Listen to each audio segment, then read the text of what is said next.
നമസ്കാരം, ഞാൻ ഡോക്ടർ രഞ്ജു. ഇന്ന് ഞാൻ സംസാരിക്കാൻ പോകുന്നത് ഉപ്പൂറ്റി വേദനയെക്കുറിച്ചാണ്. ചില ആളുകൾ വന്നിട്ട് പറയും, ഡോക്ടറെ രാവിലെ എഴുന്നേക്കാൻ പറ്റുന്നില്ല, കാല് നിലത്ത് ഉറപ്പിക്കാൻ പറ്റുന്നില്ല, അസഹനീയമായ വേദന, കുറച്ച് നേരം നടന്നു കഴിയുമ്പോൾ ഈ വേദന ഇങ്ങ് കുറയുന്നുണ്ട്. മറ്റു ചില ആൾക്കാർ പറയും, കുറേ നേരം ജോലി കഴിഞ്ഞ് നിൽക്കുമ്പം, കുറച്ച് നേരം ജോഗിങ്ങിനൊക്കെ പോയിട്ട് തിരിച്ചു വരുമ്പം, കുറച്ച് നേരം നടന്നു കഴിയുമ്പം, കുറേ നേരം ജോലി കണ്ടിന്യൂസ് ആയിട്ട് നിന്ന് ജോലി ചെയ്ത് കഴിഞ്ഞ് വൈകുന്നേരം വരുമ്പം വേദന എടുക്കുന്ന ആളുകളും ഉണ്ട്. ഈ ഉപ്പൂറ്റി വേദന ഉണ്ടാകാനുള്ള കാരണങ്ങൾ എന്തൊക്കെയാണ്? ഒരു 3-4 കൂട്ടം അസുഖങ്ങളുടെ ഭാഗമായിട്ടാണ് ഉപ്പൂറ്റി വേദന ഉണ്ടാകുന്നത്. അതിൽ പ്രധാനമായുള്ള 3 കാരണങ്ങൾ ഞാനിന്ന് പറയാം. ഒന്ന്, പ്ലാന്റാർ ഫേഷ്യേറ്റിസ് എന്ന് പറയുന്നൊരു രോഗം. പ്ലാന്റാർ ഫേഷ്യേറ്റിസ് എന്ന് പറഞ്ഞാൽ, നമ്മുടെ ഉപ്പൂറ്റി ഇതാണെങ്കിൽ ഉപ്പൂറ്റിയുടെ ഭാഗവും ഇത് കാലിൻ്റെ വിരലുകളുമാണെങ്കിൽ, ഈ വിരലുകളെയും ഉപ്പൂറ്റിയെയും തമ്മിൽ ബന്ധിപ്പിക്കുന്ന ഒരു ഷീറ്റുണ്ട്. ആ ഷീറ്റിൻ്റെ പേരാണ് പ്ലാന്റാർ ഫേഷ്യ. അതിനെന്തെങ്കിലും ഇൻഫ്ലമേഷൻ വരുവാണെങ്കിൽ നമുക്ക് അസഹനീയമായ ഉപ്പൂറ്റി വേദന ഉണ്ടാകാം. അപ്പം ആദ്യത്തെ റീസണാണ് പ്ലാന്റാർ ഫേഷ്യേറ്റിസ്. രണ്ടാമത്തെ കാരണം ഈ ഉപ്പൂറ്റിയിലെ എല്ല് വളർച്ചയാണ്. അതിന് കാൽക്കേനിയൽ സ്പർ എന്നാണ് പറയുന്നത്. ഉപ്പൂറ്റിയുടെ ഭാഗത്തുള്ള എല്ലുകൾ വളർന്നിട്ട്, ആ വളർച്ച ഉണ്ടാകുന്നതിന് കാരണം എന്ന് പറഞ്ഞാൽ പുതിയ എല്ല് വളരുന്നതല്ല, അവിടെ എല്ലിന് തേയ്മാനം ഉണ്ടായിട്ട് എല്ല് ഇരിക്കുന്ന ഒരു സ്റ്റേജാണ് കാൽക്കേനിയൽ സ്പർ എന്ന് പറയുന്നത്. മൂന്നാമത്തെ റീസൺ എന്ന് പറഞ്ഞാൽ, നമ്മുടെ ഉപ്പൂറ്റി ഇത് വിരലുകളാണെങ്കിൽ, ഈ ഉപ്പൂറ്റിയെ നമ്മുടെ കാലുമായിട്ട്, ഇത് കാലാണെങ്കിൽ ഈ കാലുമായിട്ട് ബന്ധിപ്പിക്കുന്ന ഇവിടെ ഒരു നാര് പോലെ ഒരു ചെറിയൊരു കമ്പ് പോലത്തെ ഒരു സാധനമുണ്ട് നമ്മുടെ ഉപ്പൂറ്റിയുടെ പുറകിലായിട്ട്. അതിനെയാണ് അക്കിലസ് ടെൻഡൻ എന്ന് പറയുന്നത്. അതൊരു ഈ മസിലുകളെയും ഈ ഉപ്പൂറ്റിയെയും തമ്മിൽ ബന്ധിപ്പിക്കുന്ന ഒരു ടെൻഡനാണ്.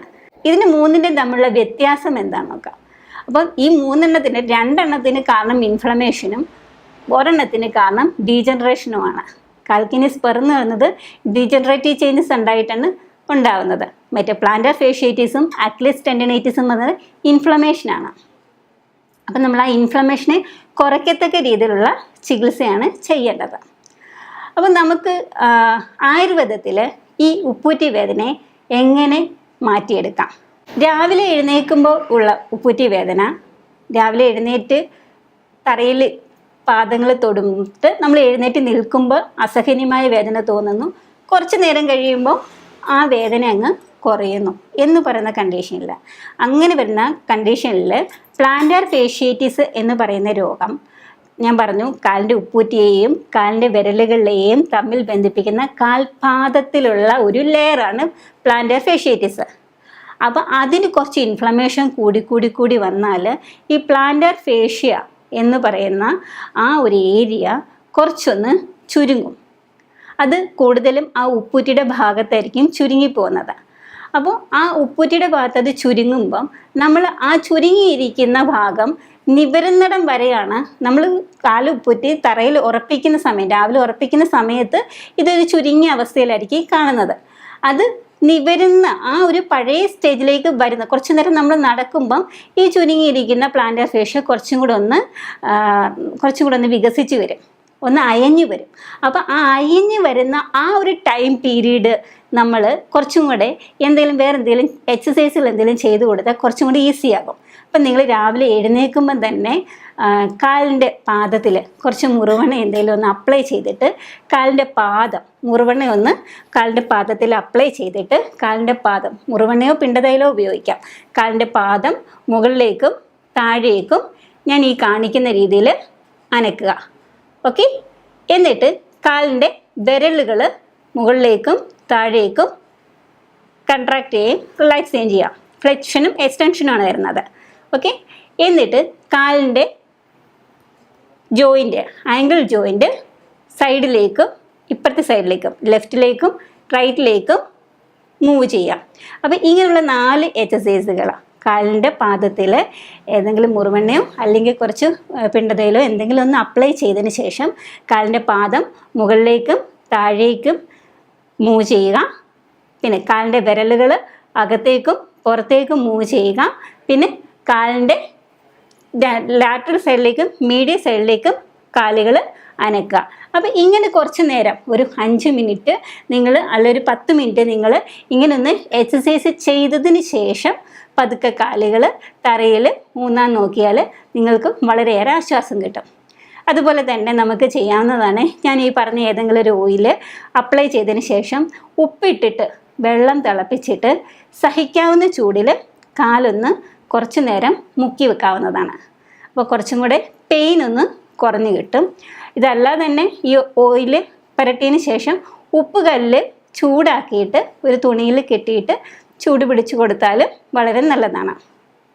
ഇത് നിങ്ങൾക്ക് വീട്ടിൽ സിമ്പിളായിട്ട് ചെയ്യാൻ പറ്റുന്നതാണ്. പക്ഷേ ഇത് കൊണ്ട് മാത്രം ആ ഒരു രോഗം, ഇത് ഞാനൊരു നിങ്ങൾക്ക് ആ പെയിൻ കുറയാനുള്ള ഒരു മെത്തേഡ് മാത്രമാണ് പറഞ്ഞു തരുന്നത്. ഇനി ഇതുകൊണ്ട് നിങ്ങൾക്കൊരു കംപ്ലീറ്റ് റിലീഫ് കിട്ടത്തില്ല. ഒരു കംപ്ലീറ്റ് റിലീഫ് കിട്ടണമെങ്കിൽ നിങ്ങൾ ഇൻറ്റേർണലി മെഡിസിൻ കഴിക്കണം.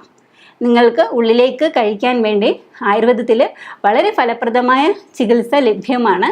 അതുകൊണ്ട് മെഡിസിൻസ് ഉള്ളിലേക്ക് കഴിച്ചിട്ട് പുറമെ ഇങ്ങനെയുള്ള കുറച്ച് പ്രയോഗങ്ങൾ കൂടി ചെയ്ത് കഴിഞ്ഞാൽ ഈ പറഞ്ഞ 3 രോഗങ്ങളിലും വളരെ എഫക്റ്റീവായിട്ട് നമുക്ക് ട്രീറ്റ് ചെയ്യാവുന്നതാണ്. കാൽക്കേനിയസ് സ്പർ ആണെങ്കിൽ കുറച്ച് മെഡിക്കേറ്റഡ് ഗീ കൂടി നമ്മൾ ഉള്ളിലേക്ക് കഴിക്കേണ്ടി വരും. മെഡിക്കേറ്റഡ് ഗീയോ മെഡിക്കേറ്റഡ് ഓയിലോ ഒക്കെ നമുക്ക് ഇൻറ്റേർണലി കഴിച്ചാൽ മാത്രമേ അതിന് അത്രയും എഫക്റ്റ് ഉണ്ടാവുകയുള്ളൂ. പിന്നെ ഇതൊന്നും അല്ലാതെ ഒരു ചികിത്സ കൂടി ആയുർവേദത്തിലുണ്ട്. അത് അഗ്നികർമ്മം എന്ന് പറയും. അത് സംസ്കൃത ഭാഷയിലാണ് അഗ്നികർമ്മം എന്ന് പറഞ്ഞത്. നമുക്ക് ഒരു ശലാക എന്ന് പറയുന്ന ഒരു ഇൻസ്ട്രുമെൻ്റ് ഉണ്ട്. മീൻസ് അതൊരു പഞ്ചലോഹം കൊണ്ടുണ്ടാക്കുന്ന ഒരു ഇൻസ്ട്രുമെൻ്റാണ്. അത് അഗ്നിയിൽ ചൂടാക്കിയതിന് ശേഷം ജസ്റ്റ് ഒന്ന് ടച്ച് ചെയ്യുകയുള്ളൂ ആ സ്കിന്നിൽ ഭാഗത്ത്. ഈ അക്കിലസ് ടെൻഡനൈറ്റിസ് ആണെങ്കിലും അല്ലെങ്കിൽ കാൽക്കേനിയസ് സ്പർ ആണെങ്കിലും ആ ഒരു ഏരിയയിൽ ജസ്റ്റ് ഒന്ന് ആ ഒരു ചൂടാക്കിയ ശലാക ജസ്റ്റ് ഒന്ന് ടച്ച് ചെയ്ത് അതിൻ്റെ ഒരു പോയിന്റ് മാത്രം, ആ ഒരു ടിപ്പ് മാത്രം നമ്മളൊന്ന് ജസ്റ്റ് ഒന്ന് ടച്ച് ചെയ്ത് കൊടുക്കും. സ്കിന്ന് പൊള്ളി പോവില്ല. ജസ്റ്റ് ആ ഒരു പെരിഫറൽ ലെയറിൽ മാത്രമേ ആ ഒരു ബേൺസ് ചെല്ലുകയുള്ളൂ, ആ ചൂട് ചെല്ലുകയുള്ളൂ. ഇൻറ്റേർണലി മസിലോ അല്ലെങ്കിൽ ഇന്നർ ലെയർ സ്കിന്നോ ഒന്നും നമുക്ക് അതിൻ്റെ അകത്ത് ഡാമേജ് ആവത്തില്ല അങ്ങനെ ചെയ്യുന്നത് കൊണ്ട്. പക്ഷേ നമുക്കൊരു സഡനായിട്ടൊരു പെയിൻ കുറഞ്ഞു കിട്ടും അങ്ങനെ ചെയ്ത് കഴിഞ്ഞാൽ. അപ്പം ആയുർവേദത്തിലെ ഇങ്ങനെയുള്ള വളരെയേറെ പ്രയോജനകരമായുള്ള ചികിത്സാ രീതികൾ ഉപ്പൂറ്റി വേദനയ്ക്ക് അവൈലബിൾ ആണ്. അതുകൊണ്ട് നിങ്ങൾ സ്വയം ചികിത്സിക്കാതെ ഒരു നല്ല ആയുർവേദ ഡോക്ടറിനെ കണ്ട് വൈദ്യനിർദ്ദേശപ്രകാരം മാത്രം ചികിത്സ തേടേണ്ടതാണ്.